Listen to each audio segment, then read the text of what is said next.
I think if I hear you call me Becky one more time, six-pack, I'm gonna pop your tops. All six of them. Who are you?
Hey, this is Matt once again. We're about to another video. This is another Patreon request. It's time for I Hate Facebook, and it is for the 2004 film Walking Tall. Now, this is a film that I never minded. I mean, it's not my favorite film with The Rock, but I never minded this flick. It was one of those films that The Rock was starting at the end of movies, and Dwayne Johnson had done films like Scorpion King. The Rundown is still his best. And while this film is not fantastic, memorable, it's a fairly short film. If you take out the end credits, which there's like 10 minutes of end credits, it's only like an hour and 14 minutes. I thought it was a harmless time waster that doesn't have the drama of the original Walking Talls, but it's definitely more of a popcorn fun movie. And I enjoyed it as that, where I liked Dwayne Johnson. I thought The Rock did a good job. I liked Johnny Knoxville, whether it be in Jackass or even when he worked with Jackie Chan and Skip Trace. He worked with Arnold in The Last Stand. I enjoy those films, and I thought Johnny Knoxville was a nice plus for this. It's a basic... It's one of those movies I watch, I go, it's fine. That's the reaction I did. It's fine. Dwayne Johnson, he plays a Special Forces sergeant who is honorably discharged. He goes back home to check in on his parents. He was going to maybe work at the Cedar Mill, but he realized it's been closed down, and he's starting to realize that home has changed quite a bit. He meets up, like I said, with his parents. He meets up with his nephew, who has an attitude. He meets up with his old buddy, Johnny Knoxville. Again, I liked him in the movie. I always found him entertaining and funny, but again, films like this, The Last Stand or Skip Trace with Jackie Chan, I don't think he ever goes over the top. I never thought he went too overboard. Some people may find him irritating. I'm the opposite. I rather enjoy him. Now, I did not only on Jackass, but in movies like this. Neil McDonough, I'm not the biggest fan of, but I thought he did fine as the villain. You're not supposed to like him. To be fair, I don't think he did a bad job acting in the film. It's just he's related to a lot of bad movies, like Bison, playing Bison in Street Fighter Legend of Chun-Li. But here he's fine, like a lot of the movie. It kind of goes through the basics. There's a casino instead of the Cedar Mill. There's a lot of bad apples there. There's drug problems in this town. There's a fixed game. There's loaded dice. The fights are alright, but again, nothing too memorable compared to, say, The Rundown, which The Rundown I thought was better directed. I thought it was a faster... Funny enough, even though this is only an hour and 14 minutes, really the pacing was the problem. I think one of the issues, they got the wrong director. Because the director of this, I believe his name is Kevin Bray, he had done All About the Benjamins, which I found a rather funny comedy with Ice Cube and Mike Epps. I really enjoy that film. But that doesn't... When you look at that film, you don't look at it as though, okay, let him do an action film, which is a remake. It was the story of Sheriff Buford Pusser. I got his last name, Buford. I forgot his last... I say his last name wrong. Or Ron. I don't know why I've got... Pusser, Pussy. I don't know how to say the fucking last name. I'm ignorant, I know. But he was Sheriff Buford, and sadly, that case... When Walking Tall 1 came out, he fought for justice. Then by the time the sequels came out with a different actor, not Joe Don Baker, but I think it was it Bo Stevenson or Bo Hopkins? See, I'm not the most knowledgeable on those movies. I've seen bits and pieces I got the dramatic, little bit more depth compared to this. But they're not films I rewatch over and over again. But I do remember hearing the story. Now, I guess it's very, very lightly inspired by that because you don't even have the same character name, Buford. I guess, can you really buy The Rock as a guy named Buford? That'd be pretty damn funny. But no, he plays a completely different character. So it's very loosely, lightly based on Walking Tall. Which then makes you go, then why the fuck even remake the film in the first place? But I don't know. You do have the 2x4. He goes to a casino, fucks up the casino with the 2x4. When he's fucking up people with it, I think that's, of the action scenes within the film, that's one of the better ones. I thought The Rock and Johnny Knoxville worked rather well together. I wish there was even more of that in the movie. There's some fun moments, like when The Rock is fucking with Neil McDonough. And he's like, you gotta get your taillights fixed. Why? And then he breaks it because they're broken. I liked that moment. That was humorous. I didn't mind the shot where it's this overhead montage where The Rock and Johnny Knoxville, they're going through the tweeters and the dealers, and it's a little montage showcasing as they're trying to find info. The reason I said that the director might have been an issue is, again, he handled comedy and All About the Benjamins, but I didn't go on and going, oh yeah, but the action scenes are great. Not really. And this, it's even more of an action film. And again, they're fine, tolerable, okay, but they're not that memorable. They're not in the frame of mind of you're going to remember a few days from now. I do think another issue is the rating hurt it. I do think The Rock should have gone for an R-rated, no holds barred, no holding back type of movie. Because at times it does feel as if this is almost an edited for television. What I mean by that is people get shot but you see no blood. I mean, you get to a finale where Johnny Knoxville is shooting people with a shotgun, but you see no blood. You have The Rock and this other girl in a police station that's being shot up by all these bad guys. And then one of their own that The Rock was holding in a jail cell, he gets shot, but the editing is not too fluid. Maybe because they had to hide stuff for it to get a PG-13 rating.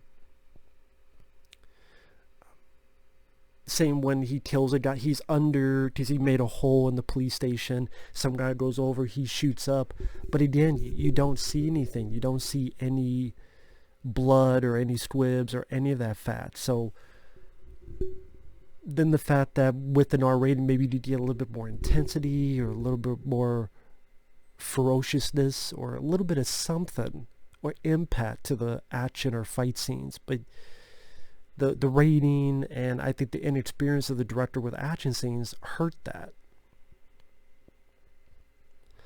Now, I know I've been lobbying some complaints, but it's one of those movies that I watch and I'm going, okay, this is only an hour and 15 minutes. I like The Rock. I like Johnny Knoxville. The action scenes, they're fine. They're not piss poor. Like, there's once in a while a little bit of wonky editing, but it's not to the effect of a Bourne Identity type of movie, or Taken 2 or Taken 3 or that kind of shit. You know, the camera's not shaking all around.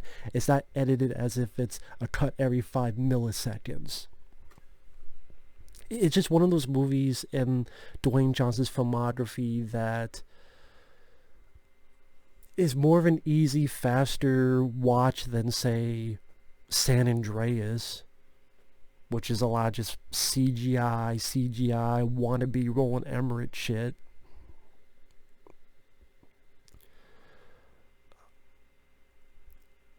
Even within the story of this film, there's certain moments that seem missing. Like, it goes from he's beating up some stuff in the casino, then he gets caught and he's cut up and he's left for dead, then a little montage of him healing better, then it's a trial. He pretty much gets the jury to go, hey, if you let me go, I'll run for sheriff. Then it immediately cuts to him being the sheriff, which seems like a big jump in time. I'm thinking, you know, maybe a little bit more here and there would have made the story flow a little bit more fluid. Plus, then the movie would not be so short that you needed a fucking 10-minute credit sequence. There's nothing in there. I mean, just like 10 minutes of credits, and the movie's only like an hour and 15 minutes. That's a bit kind of weird. It's like, wow, I mean, if you cut a little bit more, this would have been a TV pilot, if you think about it.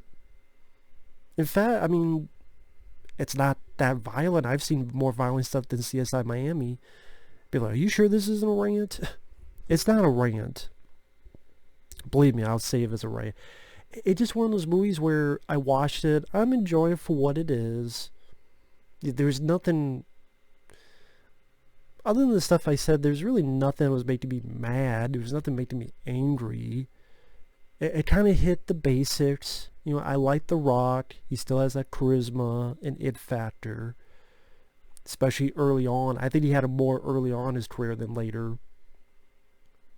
Once in a while he'll surprise me, but just either he's too inundated in making too many fucking films, whether it be G.I. Joe 2 or whatever the hell else he's doing. The fucking Jungle Cruise that looked awful. San Andreas I didn't give a fuck about. Rampage I didn't care about. Fucking albino gorilla giving The Rock the middle finger more than once, which is what happens in that movie. That's just me though. But this, I didn't notice a tremendous amount of awful CGI. There's a fight he has with Neil Badana that could have been a bit more, a lot more honestly. So I guess as I'm talking it out, it's not that great of a movie.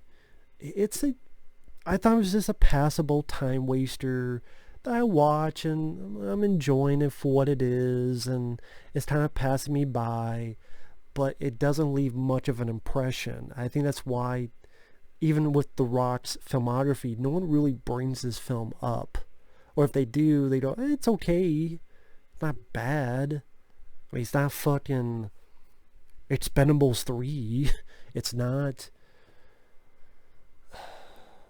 I'm trying to think of Taken 2 or Taken 3. It's not that bad. It's not as bad as, say, the direct-to-video stuff Bruce Willis puts out nowadays, or Steven Fatfuck Seagal, or this other stuff. It does look like a movie that would have been in theaters, photography-wise. The music in it is fine for what it is. Again, the pacing... the pacing is fast. I guess I just wanted the action scenes to be a bit more stand out. again, the story is very basic and very typical. The action scenes, again, the rating and the director, they could have been a lot more vibrant or a lot more impactful. Like I said, Walking Tall, it's there, it's fine. But a classic, no. Not even close. But I'd still rather watch this than Faster. Now that's a movie I fucking hate, and I know people like it, but Faster I thought was a piece of fucking shit. More like Slower, or Slow Down, or Slow Halt, get the fuck off the road and burn it in a ditch, like a dick in a ditch. Or take a dump in a ditch, and in that same ditch that Faster should belong in. See, fuck Faster. This one I'd rather watch much more than Faster. I'd rather fast for 5 weeks than watch Faster again. But anyway, Walking Tall, again, it's fine. I don't know why you remake the film, but then don't even follow the story or the character at all. It's just really a remake in name only.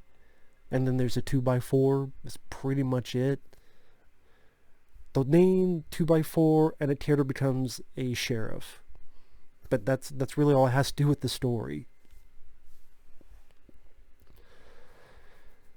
Which, hell, I mean, if that's the case, fucking, I don't know, if Copland had a 2x4, would that be more fucking Walking Tall than this? I don't know. Again, it was fine. It was fine because I like The Rock in it. I like Johnny Knoxville. I like their back and forth when it's there. The action scenes are alright, but no impact. Serviceable, maybe is the word. The pace is fast enough that I never got bored. It's like, wow, it's over already? Okay. It is what it is. Great recommendation, huh? But if you like The Rock, sure, give it a look. It doesn't take much of your time. If you love it more than me, cool. If you don't, I can't really blame you. The Rundown is much better. Yes, I like Doom more than this. But still better than Faster. But thanks for watching. Take care. We'll see you guys later.